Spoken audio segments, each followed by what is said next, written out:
Shalom, bertemu lagi dengan saya. Dan dalam pertemuan kita kali ini kita akan membahas satu topik di bawah judul kuat di dalam Tuhan. Saudara, dalam perjalanan hidup ini kita seringkali mengartikan kekuatan sebagai kemampuan untuk tetap tegar tanpa air mata, memegang kendali atas semua hal, dan tampil tanpa celah di hadapan orang lain. Dunia mengajarkan bahwa kuat berarti tak pernah gagal, tak pernah goyah, dan selalu berada di atas. Namun firman Tuhan membalikkan definisi itu. Kekuatan sejati justru lahir dari pengakuan akan kelemahan, dari hati yang berserah kepada kasih karunia-Nya yang tak terbatas.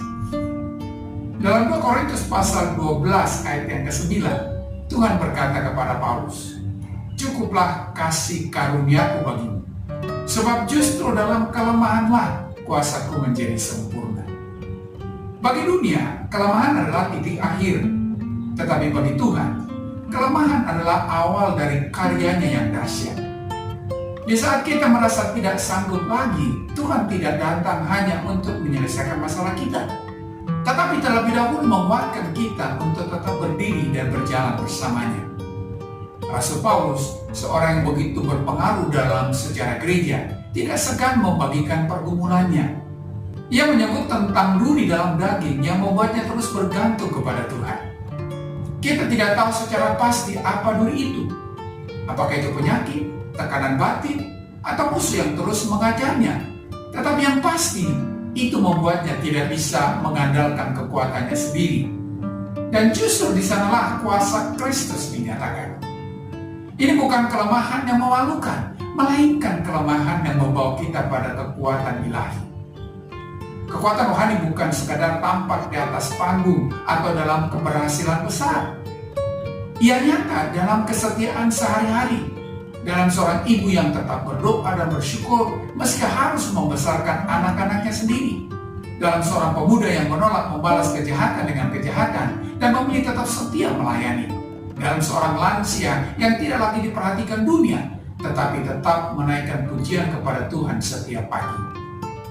Saudara, ada seorang wanita bernama Elizabeth. Ia kehilangan suaminya karena sakit dan harus membesarkan 2 anak tanpa pendamping.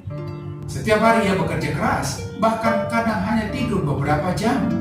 Tetapi pagi-pagi sekali sebelum matahari menyingsing, ia membuka Alkitabnya dan menyanyikan lagu penyembahan, meski dengan suara lelah dan mata sembab. Ketika ditanya, "Apa yang membuatmu tetap kuat?" Jawabnya sederhana, namun dalam. "Karena setiap hari aku menerima kekuatan baru dari Tuhan. Aku tidak sendiri, Dia bersamaku." Itulah kekuatan sejati. Bukan sekadar hasil dari motivasi atau ketekunan pribadi, tetapi hasil dari hubungan yang intim dengan Tuhan, sumber segala kekuatan. Mungkin hari-harimu terasa berat. Mungkin kamu merasa sendiri, terluka, bahkan kecewa terhadap diri sendiri atau kepada Tuhan. Tetapi ingatlah, Tuhan tidak menjanjikan hidup tanpa badai, namun Dia berjanji akan selalu hadir di tengah badai. Datanglah kepadanya bukan dengan kekuatanmu, tetapi dengan ketulusan hatimu. Akui kelemahanmu, berserahlah, karena justru di sanalah kuasanya akan bekerja secara nyata.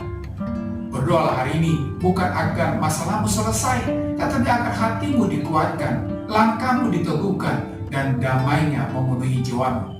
Sebab kekuatan yang dari Tuhan bukan hanya untuk bertahan, tetapi juga untuk bangkit, berjalan, dan menjadi berkat di tengah dunia yang rapuh. Dalam Ulangan pasal 31 ayat yang ke-6 berkata, "Kuatkan dan teguhkan hatimu, jangan takut dan jangan gemetar, sebab Tuhan Allahmu, Dialah yang berjalan menyertai engkau.